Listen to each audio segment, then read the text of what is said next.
Hello friends, welcome back to NCERT Mantra. आज की video में हम बुद्धिज्म या बौद्ध धर्म को लेकर बात करेंगे। इस वीडियो का फर्स्ट पार्ट पहले ही अपलोड हो चुका है, जिसका लिंक आपको डिस्क्रिप्शन बॉक्स में मिल जाएगा। आज की वीडियो में हम पार्ट 2 को लेकर बात करेंगे। तो वीडियो को शुरू करने से पहले अगर आपने अभी तक चैनल को सब्सक्राइब नहीं किया है तो प्लीज़ सब्सक्राइब कर लें। चलिए शुरू करते हैं। तो बौद्ध धर्म किसी भी कॉम्पिटिटिव एग्जाम के लिए कितना इंपॉर्टेंट है ये आपको पता ही होगा, तो इसलिए बहुत ध्यान से करें। पहला टॉपिक है आज का 4 नोबल ट्रूथ या 4 आर्य सत्य। पेपर में क्वेश्चन आ सकता है कि 4 नोबल ट्रूथ कौन से धर्म से संबंधित है। ठीक है, अब देख लेते हैं कि 4 जो ट्रूथ है वो महात्मा बुद्ध ने कौन से बताए हैं। पहला है हर व्यक्ति के जीवन में एक दुख होता है, ये पहला ट्रूथ है। दूसरा है हर एक दुख का एक कारण होता है, किसी रीजन से जो दुख है वो होता है। तीसरा सत्य क्या है, तीसरा ट्रूथ क्या है कि दुख को दूर किया जा सकता है। और चौथा ट्रूथ है कि दुख को दूर करने का उपाय होता है, और वो उपाय है 8 फोल्ड पाथ या अष्टांगिक मार्ग, जो हम आगे देखेंगे कि क्या होता है। शॉर्ट में अगर हम बात करें तो क्या है 4 नोबल ट्रूथ। हर व्यक्ति के जीवन में दुख है, सच बात है। हर एक दुख का एक कारण होता है, सच बात है। बिना कारण के तो कोई दुखी होता ही नहीं है। तीसरा है दुख को दूर किया जा सकता है, और चौथा है दुख को दूर करने का उपाय है, और वो उपाय क्या है, अष्टांगिक मार्ग या 8 फोल्ड पाथ। ठीक है, आगे देख लेते हैं 8 फोल्ड पाथ है। तो महात्मा बुद्ध ने बोला कि अगर कोई व्यक्ति इन 8 चीज़ों का पालन करे तो वो दुख को दूर कर सकता है। 8 क्या है वो चीज़ें? Right view, right intention, right speech, right action, right livelihood, right mindfulness, right effort और राइट कंसंट्रेशन। महात्मा बुद्ध ने कहा कि अगर कोई व्यक्ति इन 8 चीज़ों का पालन करे तो वो अपने जीवन से दुख है उसको समाप्त कर सकता है। तो पेपर में ये 8 चीज़ें तो आपसे नहीं पूछी जाएंगी। पेपर में क्या पूछा जाएगा? पेपर में आएगा कि अष्टांगिक मार्ग या 8 फोल्ड पाथ कौन से धर्म से संबंधित है, ये पेपर में क्वेश्चन आएगा। तो आपको पता होना चाहिए कि बौद्ध धर्म से संबंधित है 8 फोल्ड पाथ। और वो महात्मा बुद्ध ने क्यों दिया था? वो दिया था जो व्यक्ति के जीवन के जो 4 सत्य हैं, 4 नोबल ट्रूथ है, जिसमें बताया है महात्मा बुद्ध ने कौन कौन से हैं। तो दुख को दूर करने के लिए महात्मा बुद्ध ने दिया था 8 फोल्ड पाथ। ठीक है, आगे चलते हैं। अब ये पेपर में आ सकता है कि जो 8 फोल्ड पाथ है उनमें से कौन सा विजडम से संबंधित है। तो विजडम से रिलेटेड है right view, right intention. Morality से रिलेटेड है right speech, right action, right livelihood. और मेडिटेशन से कौन कौन से रिलेटेड है? राइट एफर्ट, राइट माइंडफुलनेस और राइट कंसंट्रेशन। तो महात्मा बुद्ध के जो 8 फोल्ड पाथ है, अष्टांगिक मार्ग हैं, वो मेडिटेशन, विजडम और मोरालिटी से संबंधित है। ठीक है, आगे चलते हैं। अब महात्मा बुद्ध ने अपने बेसिकली 5 प्रिसेप्ट्स या 5 उपदेश दिए थे, जिनको पंचशील कहा जाता है। जो उनके उपदेश थे वैसे वो 10 हैं, लेकिन जो 5 है वो बहुत इंपॉर्टेंट है। ठीक है, तो कई बार 5 उपदेश भी पूछ लेते हैं कि महात्मा बुद्ध का पंचशील, इनमें से पंचशील में कौन सा उपदेश शामिल नहीं है। तो पंचशील में कौन कौन से उपदेश शामिल है पहले ये देख लेते हैं। पहला है महात्मा बुद्ध ने कहा, महात्मा बुद्ध कहते हैं कि हमें इन 5 चीज़ों से दूर रहना है।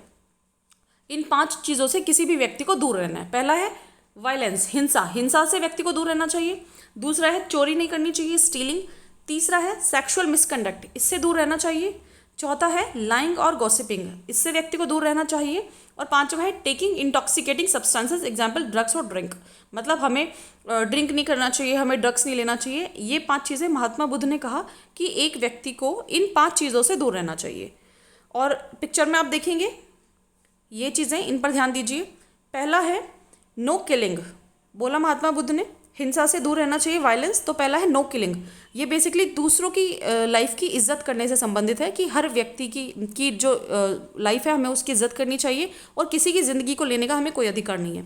दूसरा है नो स्टीलिंग, स्टीलिंग मतलब दूसरों की संपत्ति की हम इज्जत करें, रिस्पेक्ट करें। तीसरा है नो सेक्शुअल मिसकंडक्ट, मतलब मन, वचन और कर्म से हम अपने आप को पवित्र रखें, उसकी हम रिस्पेक्ट करें। चौथा है नो लाइंग, नो लाइंग मतलब ईमानदारी, ईमानदारी का जीवन जिए। पांचवा है नो इंटॉक्सिकेंट्स, नो इंटॉक्सिकेंट्स मतलब अपना जो माइंड है, अपना जो दिमाग है, हमारा जो मन है उसको हम शुद्ध रखें। ठीक है, शुद्धता से संबंधित है। तो बेसिकली महात्मा बुद्ध मन, वचन और कर्म की शुद्धता की बात करते हैं। ये थे पंचशील या 5 उपदेश। अब ये बहुत इंपॉर्टेंट टॉपिक है 3 पिटक्स। पेपर में क्वेश्चन आता है 3 पिटक्स या त्रिपिटक कौन से धर्म से संबंधित है। पेपर में कई बार ये क्वेश्चन पूछा जाता है, तो पता होना चाहिए आपको कि बौद्ध धर्म से संबंधित है त्रिपिटक्स। ये कौन कौन से हैं वो देख लेते हैं। पहला है विनय पिटक। विनय पिटक बेसिकली किस चीज़ से संबंधित है? तो बौद्ध धर्म के जो मॉन्क्स हैं और जो नन्स हैं, मतलब जो भिक्षु और भिक्षुणी हैं, उनको कौन कौन से नियमों का पालन करना चाहिए, उससे संबंधित है विनय पिटक। ठीक है। तो बौद्ध भिक्षु और भिक्षुणियों के जीवन, उनको अपने जीवन में कौन कौन से नियमों का पालन करना चाहिए, उससे संबंधित है विनय पिटक। दूसरा है सुत्त पिटक। सुत्त पिटक में महात्मा बुद्ध की शिक्षाएं दी हुई हैं। और तीसरा है अभिधम्म पिटक। अभिधम्म पिटक में बेसिकली जो बौद्ध धर्म की शिक्षाएं हैं उनका विश्लेषण किया गया है। ठीक है। शॉर्ट में अगर मैं बात करूं तो विनय पिटक में दिए गए हैं जो बौद्ध भिक्षु और भिक्षुणी हैं उनके जीवन से संबंधित नियम। सुत्त पिटक में दिए गए हैं महात्मा बुद्ध की शिक्षाएं। और अभिधम्म पिटक में दिए गए हैं जो बौद्ध धर्म की शिक्षाएं हैं उनका विश्लेषण, उनकी एक्सप्लेनेशन। ठीक है। तो ये देख लीजिए, विनय पिटक में रूल्स दिए गए हैं डिसिप्लिन की जो बुद्धिस्ट मोनेस्ट्रीज में लागू होते हैं, मतलब भिक्षु और भिक्षुणियों के जीवन में। सुत्त पिटक में क्या दिया गया है, महात्मा बुद्ध की शिक्षाएं। और अभिधम्म पिटक में क्या है, बौद्ध धर्म की जो शिक्षाएं हैं उनकी एक्सप्लेनेशन। ठीक है। तो ये आपको पता होना चाहिए, पेपर में पूछ लेते हैं इनमें से कौन से पिटक में महात्मा बुद्ध की शिक्षाएं दी हुई हैं, तो पता होना चाहिए कि सुत्त पिटक में दी गई हैं। इस तरह से क्वेश्चन यहाँ से आ जाता है। आगे चलते हैं। अब बेसिकली बौद्ध धर्म में 4 काउंसिल या 4 परिषद हुई थी जो जहाँ से क्वेश्चन पूछे जाते हैं बहुत ज़्यादा। तो ये आप बहुत ध्यान से करें। जो पहली काउंसिल थी वो कौन से राजा के समय हुई, कौन सी जगह हुई, उस समय अध्यक्ष कौन थे, कौन सी घटना हुई उस समय, तो ये सब पूछ लिया जाता है पेपर में। तो जो पहली काउंसिल है वो राजा अजातशत्रु, किंग अजातशत्रु के समय हुई। अध्यक्ष कौन थे, महाकश्यप। और हुई कहाँ थी, हुई थी राजगृह में, राजगृह की सत्तपानी केव में जो फर्स्ट काउंसिल है वो हुई थी। ठीक है। और फर्स्ट काउंसिल में महत्वपूर्ण काम क्या हुआ था कि बौद्ध धर्म की शिक्षाओं को पिटकों में विभाजित किया गया था। ठीक है। शॉर्ट में अगर हम बात करें तो फर्स्ट काउंसिल अजातशत्रु के समय हुई। अध्यक्ष कौन थे, महाकश्यप थे। कौन सी जगह हुई, सत्तपानी केव राजगृह में हुई, राजगृह याद रखें। और उस समय क्या हुआ था, उस समय बौद्ध धर्म की शिक्षाओं को पिटकों में विभाजित किया गया था। ये इंपॉर्टेंट है, यहाँ से क्वेश्चन ज़रूर आते हैं। दूसरी काउंसिल की अगर हम बात करें तो दूसरी काउंसिल हुई थी वैशाली बिहार में। ठीक है। वैशाली में दूसरी काउंसिल हुई। राजा कौन थे उस समय, कालाशोक राजा थे। और कौन अध्यक्ष थे, सबकामी। ठीक है। सबकामी उस समय अध्यक्ष थे। साथ ही अब तीसरी काउंसिल की अगर हम बात करें, जो तीसरी काउंसिल है जिसको हम परिषद या संगीति भी कहते हैं, वो हुई थी पाटलिपुत्र में। कहाँ हुई थी, पाटलिपुत्र में। राजा उस समय कौन थे, अशोक थे। और अध्यक्ष कौन थे, मोगलीपुत्र तिस। मोगलीपुत्र तिस जो थे उस समय अध्यक्ष थे। और फोर्थ काउंसिल बहुत इंपॉर्टेंट है। फोर्थ काउंसिल बेसिकली हुई कहाँ थी, तो कश्मीर में हुई थी, कश्मीर के कुंडल वन में। जगह भी इंपॉर्टेंट है और कश्मीर भी इंपॉर्टेंट है। ठीक है।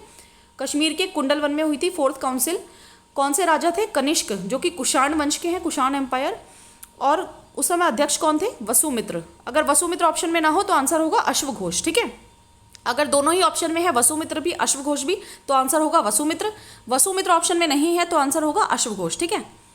और फोर्थ काउंसिल में क्या हुआ था, तो फोर्थ काउंसिल में जो बौद्ध धर्म है वो 2 संप्रदायों में विभाजित हो गया था। और वो कौन से अलग अलग संप्रदाय थे, महायान और हीनयान। बौद्ध धर्म 2 संप्रदायों में विभाजित हो गया था चौथी काउंसिल में, फोर्थ काउंसिल में। और वो 2 संप्रदाय कौन कौन से हैं, हीनयान और महायान। ये 2 संप्रदाय थे बेसिकली। अब पढ़ तो हमने लिया, अब इनको याद कैसे करेंगे। अब देखिए याद कैसे करना है। ठीक है। तो 2 वर्ड्स याद रखने हैं, रावे पाक। रावे पाक और इसी से संबंधित है अकाक। दोनों में बिल्कुल आप देख सकते हैं, रावे पाक अकाक बिल्कुल याद भी हो जाएंगे आपको। तो ये 2 वर्ड 5 बार बोलिए, रावे पाक अकाक, रावे पाक अकाक। अब ये मैंने क्यों याद करवाए हैं, अब आप याद करेंगे। ये है स्थान, प्लेस, और ये हैं उस समय जो राजा था, किंग। ठीक है। रावे पाक राजगृह, रा से राजगृह, वा से वैशाली, पा से पाटलिपुत्र, का से कुंडलवन। ठीक है। रावे पाक, रा से राजगृह, वै से वैशाली, पा से पाटलिपुत्र और का से कुंडलवन। और ये राजाओं के नाम, आ से अजातशत्रु, का से कालाशोक, आ से अशोक और का से कनिष्क। रावे पाक अकाक। ठीक है। ये 2 वर्ड आपको याद करने हैं और आपको सारी जिंदगी ये जो 4 काउंसिल हैं उनके प्लेस और किंग आपको याद रहेंगे। ठीक है। तो हमने रावे पाक और अकाक से तो याद कर लिए प्लेस और किंग। अब जो अध्यक्ष है वो कैसे याद करेंगे, वो याद करेंगे आप मस्ती मित्र।